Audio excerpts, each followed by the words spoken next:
Assalamualaikum warahmatullahi wabarakatuh. Kali ini saya akan menyampaikan modul 1.1 A8, koneksi antar materi, kesimpulan dan refleksi pemikiran Ki Hajar Dewantara. Dasar-dasar pemikiran Ki Hajar Dewantara. 1. Menuntun. Ing ngarsa sung tulodo, ing madya mangun karso, tutwuri handayani. Pendidik harus bisa menuntun, di depan memberi contoh, di tengah memotivasi, di belakang memberi dorongan. Menuntun segala kodrat yang ada pada anak dengan memerdekakan dan mengarahkan agar tidak kehilangan arah dan membahayakan dirinya. 2. Kodrat alam dan kodrat zaman. Mendidik dengan memperhatikan minat dan bakat murid serta selaras dengan perubahan zaman. 3. Berhamba pada anak. Menjadikan anak sebagai subjek pembelajaran, bukan objek pembelajaran. Jadi pembelajaran berfokus pada murid. 4. Pendidik sebagai petani. Murid diupamakan benih yang baik. Apabila ditabur di tempat yang baik dan dirawat dengan baik, maka akan tumbuh dan menghasilkan panen yang baik. Petani jangan pernah bermimpi benih padi akan tumbuh pohon jagung, ataupun sebaliknya. Dalam dunia pendidikan, pendidik diibaratkan sebagai petani yang bertugas merawat dengan segala fasilitasnya sehingga benih bisa tumbuh dengan baik. Selanjutnya menghasilkan hasil yang baik pula. Dasar-dasar pemikiran Ki Hajar Dewantara yang selanjutnya. Memerdekakan lahir dan batin. Murid merdeka lahir dan batin dalam pembelajaran. Pendidik membimbing dan memfasilitasi murid untuk berkembang sesuai kodratnya. Murid merdeka mengembangkan diri, namun guru tetap membimbing agar selamat dan bahagia serta mandiri di masyarakat kelak. Murid adalah kertas bertulis yang masih samar. Murid adalah kertas bertulis yang masih samar, sehingga tugas guru untuk membantu menebalkan laku murid. Budi pekerti. Pendidik mendampingi murid dengan cipta, rasa, dan karsa, serta pekerti agar murid mencapai keselarasan hidup sehingga selamat dan bahagia dapat berdikari di tengah masyarakat nantinya. Pesan Ki Hajar Dewantara dalam dunia pendidikan adalah menuntun kodrat murid agar selamat dan memperoleh bahagia setinggi-tingginya.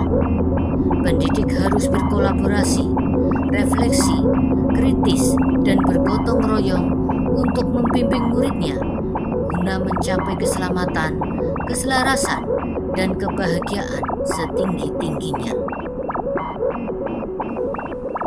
Apa yang Anda percaya tentang murid dan pembelajaran di kelas sebelum Anda mempelajari modul 1.1? Yang saya percaya tentang murid dan pembelajaran di kelas sebelum mempelajari modul 1.1 adalah: yang pertama, guru adalah satu-satunya sumber belajar dan pusat pembelajaran di sekolah. 2. Pembelajaran akan berhasil jika suasana kelas dapat dikendalikan dan tegas. 3. Siswa adalah kertas kosong yang mana pendidik dapat menulisnya semaunya. 4. Siswa akan menurut jika guru tegas dan galak. 5. Keberhasilan siswa dalam pembelajaran bila mendapatkan nilai yang tinggi pada semua mata pelajaran. Apa yang berubah dari pemikiran atau perilaku Anda setelah mempelajari modul ini? 1. Sistem AMONG atau menuntun. Dalam pembelajaran, saya berusaha menuntun laku murid sesuai kemampuan agar murid berkembang sesuai kodratnya dan tercapai citanya. 2. Adanya siswa merdeka dalam belajar. Dalam proses pembelajaran, siswa sebagai subjek, mereka bebas merdeka untuk mendapatkan pengetahuan, pengalaman, keterampilan, dan ilmu. 3. Siswa adalah kertas yang bertulis tapi masih samar. Siswa diibaratkan kertas yang masih samar tulisannya, sehingga tugas pendidik untuk membantu menebalkannya, sehingga tulisan yang baik akan muncul dan tulisan yang buruk akan terhapus atau menguranginya. 4. Siswa berkembang sesuai kodrat alam dan kodrat zamannya. Sesuai kodrat siswa kita bimbing berkembang sesuai kemampuannya, bakatnya, dan minatnya untuk mencapai tujuannya. Pendidik memfasilitasi, melayani, dan turut belajar mengikuti perkembangan zaman agar dapat melayani siswanya sesuai zamannya. Apa yang dapat segera Anda terapkan lebih baik agar kelas Anda mencerminkan pemikiran KHD, yaitu 1. Merubah pola pikir atau mindset saya tentang menjadikan siswa sebagai subjek pembelajaran sehingga siswa merdeka belajar dalam mencari ilmu dan pengetahuan secara mandiri.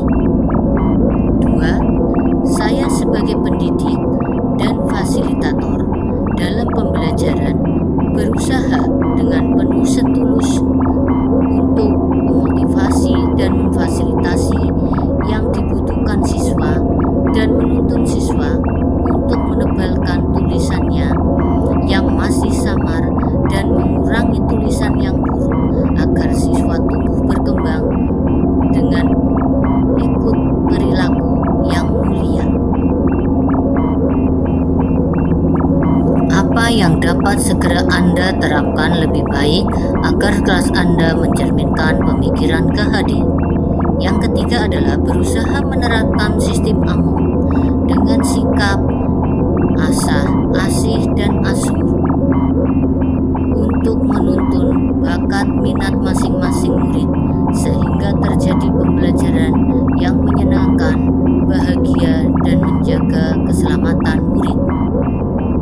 4. Saya akan menerapkan pembelajaran dengan jiwa merdeka agar siswa dapat memperoleh kemerdekaan dalam belajar sehingga mencapai derajat yang setinggi-tingginya serta bahagia.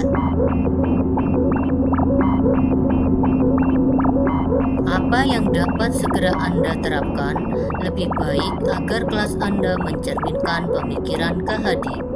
5. Membuat komitmen bersama serta bertanggung jawab bersama dengan cara membuat keyakinan kelas dengan tujuan ketentraman dan kenyamanan kelas sehingga pembelajaran dapat nyaman dan bahagia. 6. Saya berusaha membekali murid dengan pembelajaran abad 21, yaitu pembelajaran yang merdeka, kritis, kreatif, kolaboratif, dan komunikatif, sehingga meningkatkan kognitif, afektif, psikomotor, sosial budaya, dan karakter yang membahagiakan tanpa paksaan bagi murid. Demikian refleksi dan koneksi antar materi. Terima kasih.